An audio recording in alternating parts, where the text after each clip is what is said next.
some things money can't buy. For everything else, there's MasterCard. Accepted for everything, even Christmas presents. The bank I want to bank with is happy to provide accounts with debit cards. The customers are simply required to demonstrate a sound financial record. Oh dear, there'll be another no then.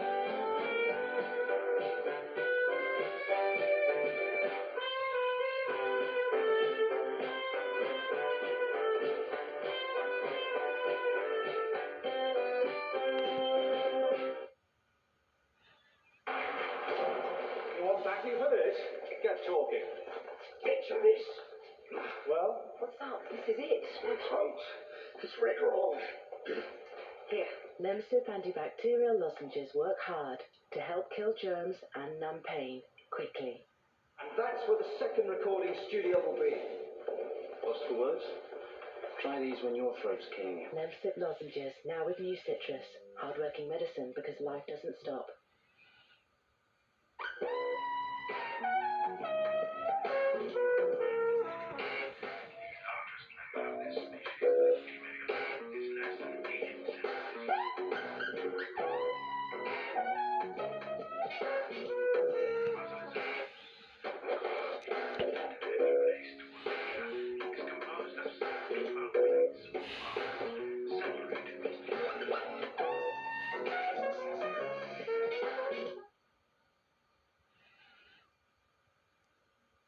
Raise the curtain, light the lights. Oh, hello everybody. Paul Crone takes a peek behind the scenes of a British institution. It's all about balancing work and play. Excellent. Really good, Bill. Hey. With baddies and dames and principal boys. We're not scared of him, are we, boys and girls? The magic and excitement that is Pantomania. Thursday, 7:30 on Granada.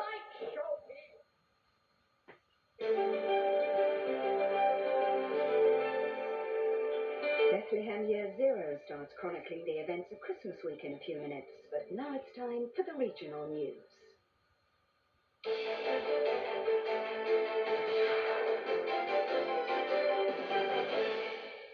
Good evening from the Granada News Centre.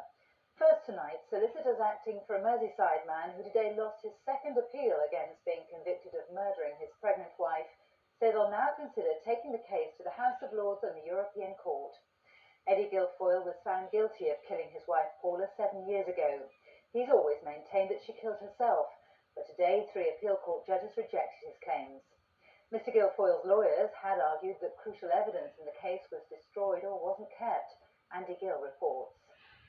Eddie Guilfoyle's family, who've mounted an unceasing campaign to have his conviction quashed, emerged from the appeal court furious with today's ruling.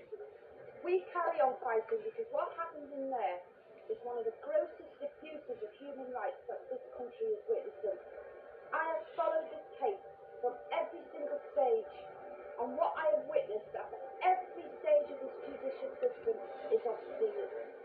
Eddie Guilfoyle was not in court today to hear this appeal fail. His solicitor said he'd be shattered. Paula Guilfoyle, 8.5 months pregnant, was found hanging in the garage of her home at Upton in Wirral in 1992. It looked like suicide. Her husband said she was petrified of the impending birth. But 13 months later, he was convicted of murdering her by faking her suicide. Guilfoyle's first appeal 5 years ago failed, but the Criminal Cases Review Commission referred the case back to the court. Guilfoyle's barrister, Michael Mansfield, said crucial evidence had been destroyed or not kept.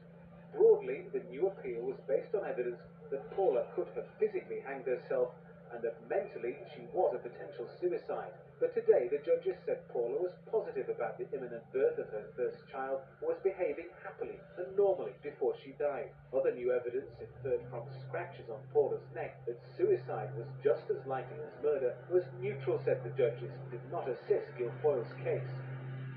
A woman accused of the manslaughter of her husband on the motorway in Greater Manchester has had all charges against her dropped.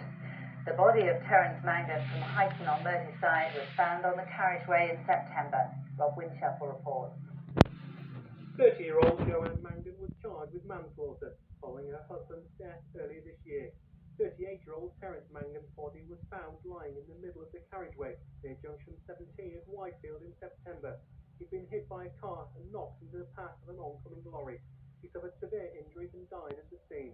At the hearing at Bury Magistrates Court this morning, the Crown Prosecution Service announced it was dropping all charges against Mrs Mangan. This particular time of year, it is a very upsetting thing to have happened. Obviously, I'm sure that she will be delighted with this news. It's something which has been hanging over her, and on behalf of the family, we are grateful for the Police and Crown Prosecution Service looking into it at this early stage in proceedings. The case was halted as the prosecution couldn't give enough evidence to provide a realistic chance of conviction. Police in Cheshire say they'll continue to hunt for the killer of a housewife who was attacked as she walked her dog through woods near Northwich 2 years ago. Today, an inquest recorded a verdict of unlawful killing on Julia Webb, who died from head injuries. Emma Murphy reports. Christopher Webb led his family in the Cheshire Coroner's Court this morning to relive the nightmare of discovering his mother's battered body in 1998.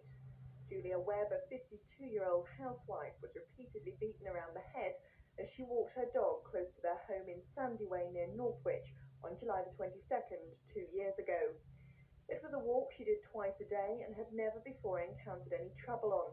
Police, however, have said that the area, which is popular with local dog walkers, is frequented by drug users and often used as a gay meeting place.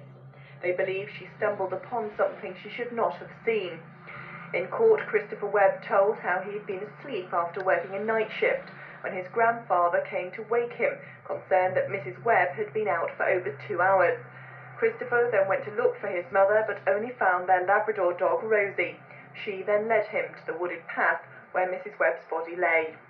Despite an extensive police investigation which has led to more than 4,000 enquiries being followed up, no one has ever been charged with the murder. Today, Mrs. Webb's husband, John, seen here in the black and white checked jacket, broke down under the strain of the inquest. He was away working when his wife died. Finally, one of Liverpool's most famous landmarks is getting a facelift thanks to a multi-million-pound heritage lottery grant. St George's Hall is receiving £10 million, which will partly go towards restoring a small concert hall where Charles Dickens once gave readings of his books.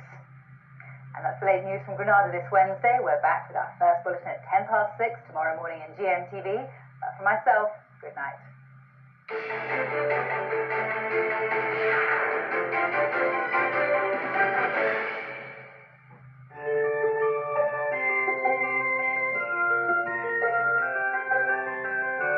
Granada weather.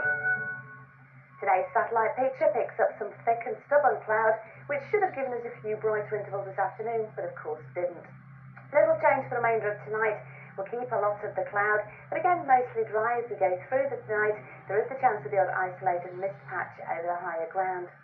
Temperatures tonight falling to 5 or 6 Celsius, so no problems with frost. Winds light or moderate and from the southeast. Tomorrow it's another grey and misty start, but again it should be mostly dry. As we go through the morning, most of that mist will clear away. And although we keep a lot of cloud during the afternoon, again it will be dry. The chance of the odd bit of brightness, or dare I say it's sunshine. Temperatures up to 9 Celsius, 48 degrees Fahrenheit.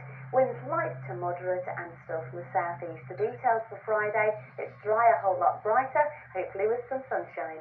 For a more detailed 5-day forecast, call Weather Update on 09068 559977. Last year, Caroline received over 3,000 calls from people wanting to know everything from where the nearest chemist was, people facing